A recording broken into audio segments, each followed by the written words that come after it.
Hi everyone, I'm Katie Kiles.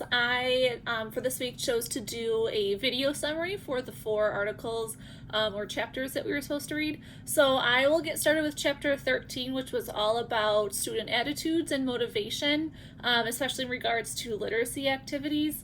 McKenna and Robinson support the belief that student motivation is affected by 3 things: certainty and time, and then desirability. And they also talked about the use of incentives. They said that teachers should keep incentives fresh. They can't use the same incentive all year round, change things up throughout the year. They also said use incentives that work, which I thought was funny that they had to point out, but I can definitely think of teachers who use incentives because they think the kids will like them, and the kids don't necessarily are motivated by them. And they said that it's not a one size fits all, where all students will like X reward. There might be a couple of students who aren't motivated by that, and just to keep student preference in mind. They also said to avoid overuse of incentives. It has to be meaningful, and that reward should be immediate after the desired behavior was performed or accomplished. They encourage the use of an interest inventory. It may be helpful in deciding what incentives to use, and to encourage student engagement and motivation in content areas for literacy. They really encourage teachers to create a print-rich environment, which I think we as teachers, we expect that in primary classrooms and especially in elementary school with labels and everything. But they are also, I found it interesting that they were also encouraging that in the content classes in higher level ones. They also said to make literacy a part of the classroom, not just with print-rich things, but that teachers should display their favorite book jackets of their favorite books, favorite quotes or quotes that are related to the content area. I also found it interesting that they reported that paperbacks are less intimidating than hardcover books. I never realized that, but I guess they could be.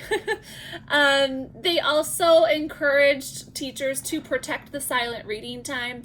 They were highlighting some aspects of sustained silent reading, or SSR.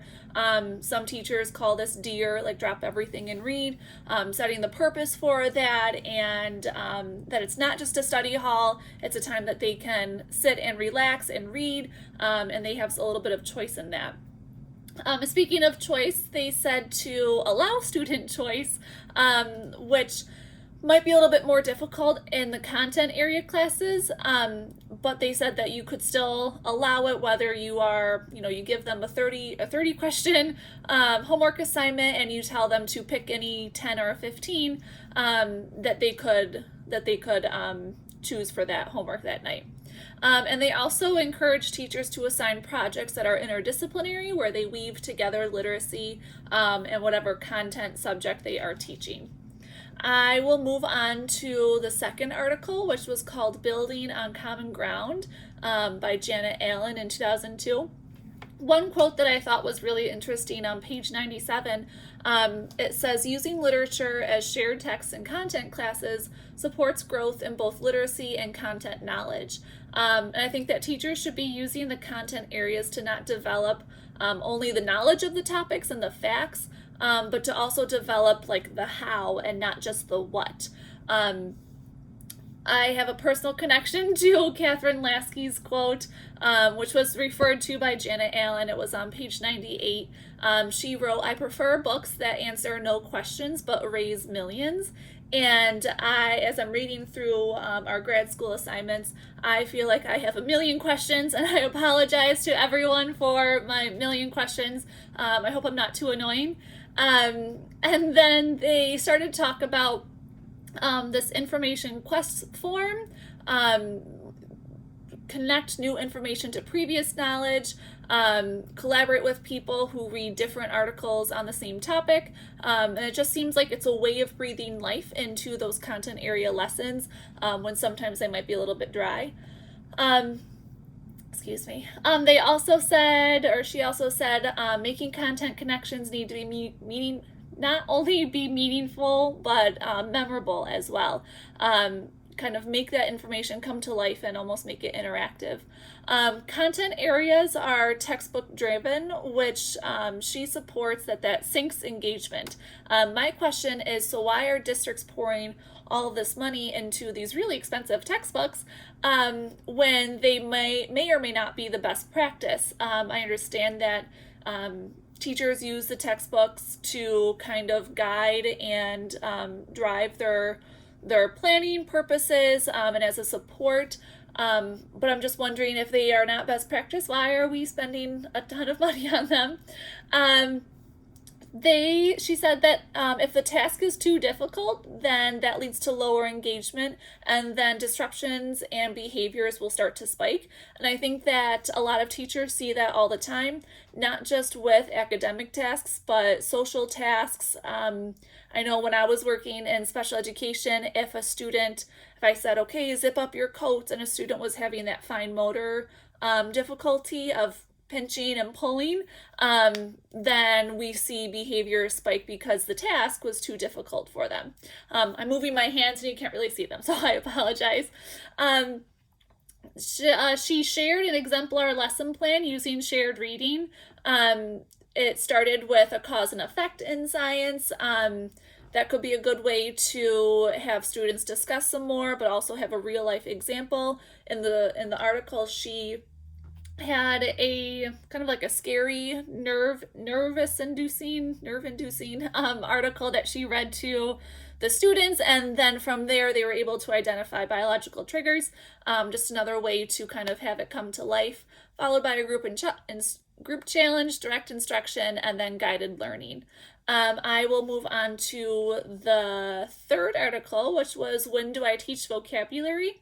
They suggested that shared reading time is the best time to teach vocabulary. The person does not need to know the exact definition of a word to use it correctly.